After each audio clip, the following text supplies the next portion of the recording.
Assalaamu calaykum waa dhakhtar waana dilaa aan naxariis lahayn waa mid ka mid ah dilayaasha ugu khatarta badan dunida amaba waxaa la dhixi karaa dilaaga ugu khatarta badan caalamka. Ninkan magaciisa waxaa la yiraahdaa Harold Frederick Shipman.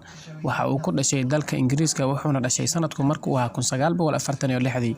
Sidoo kale dadku waxay ugu wici jireen doctorka dhimashada maadaama bukaan walba uu isaga loo keeno uu dhiman jiray. Waxa uu dadku ugu soo dhuuntay qaab dhakhtarnimo ah waxaana uu dilay in ka badan 260 qof oo ka mid ah bukaanadiisa. Sida aan wada ogsoonahay dhakhaatiirtu waxay ka mid yihiin dadka loogu aaminka badan yahay bulshada dhexdeeda. Balse doctorkan waa nin aan naxariis lahayn.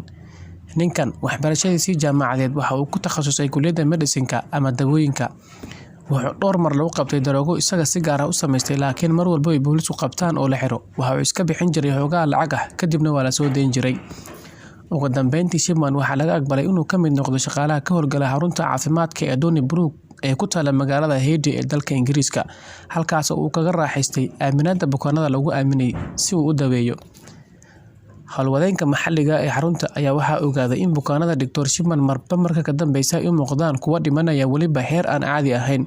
Markii uu howlwadeenku ogaaday in bukaanada doctorku ay u baahan yihiin baaritaan ayaa waxa dhowr jeer baaritaan lagu sameeyay feelasha iyo diiwaanada bukaanada doctorku uu isticmaalo. Balse doctorkan dilaaga ah ayaa waxa uu feelashiisa iyo diiwaanada bukaanada ku soo gudbin jiray xog been abuur ah. Sidaas daraadeedna baaritaanada ay sameynayeen madaxda xarunta waa ay ku guul dareysteen. Maadaama uu mar walba bedeli jiray diiwaanada bukaanada dhintay si aanan loo ogaan sababaha ay u dhimanayaan bukaanadiisa.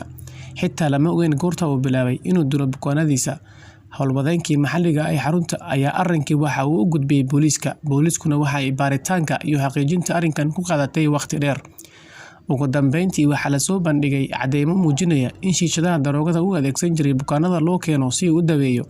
Waxaa kale oo la ogaaday in Dr. Shipman uu isticmaali jiray cirbado sun ah oo isaga si gaar ah u samaystay waliba nooca dadka disho.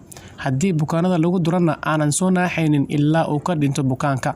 Dr. Shipman baaritaano fara badan kadib waxaa lagu soo eedeeyay inuu dilay 15 ka mid ah bukaanada la keeno xarunta.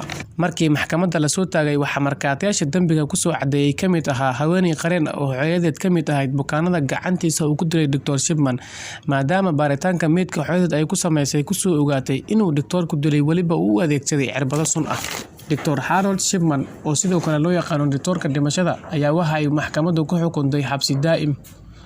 Waxaana loo taxaway mid ka mid ah xabsiyada ku yaala Ingiriiska oo magaciisa loo yaqaan Durham. Waxaa baaritaan dheeraad ah lagu sameeyay kiisaskiisa kadib markii uu lagu xareeyay xabsiga. Waxaana soo baxday in doctorkani uu dilay in ka badan 236 bukaan muddo 24 sannadood ah. Waxaa marar badan ay isku dayeen qoyskiisa iyo xaaskiisaba in ay difaacaan oo xabsiga ka sii daayaan balse waa ay u suurtagali weysay ilaa ugu dambeyntii ay iska daayaan. 13 bishii Janaayo 2004 ayaa Dr. Shipman laga helay isagoo ku daldalan qolka xabsiga Wakefield isagoo adeegsanaya go'yaal sariirood oo ku xirnaa daaqadaha qolka. Waxaa dilkiisa ka falceliyay dad badan oo ay aaminsan yihiin in qolku lagu dilay Dr. Shipman. Ilaa iyo hadda lama oga meesha uu ku dambeeyo meedkiisa Dr. Shipman balse dad badan ayaa waxay aaminsan yihiin inuu meedkiisa wali uu ku dhex jiro xabsiga halka qaar kalena ay aaminsan yihiin in qoyskiisu ay hayaan haynta jirkiisa. Intaas ayaan ku soo afmeeraynaa guud ahaan muuqaalkeena oo ku saabsanaa doctorka dilaaga ah ee dhuuqi jiray dhiigga bukaanada. Assalaamu calaykum waraxmatullaahi wabarakaatuh.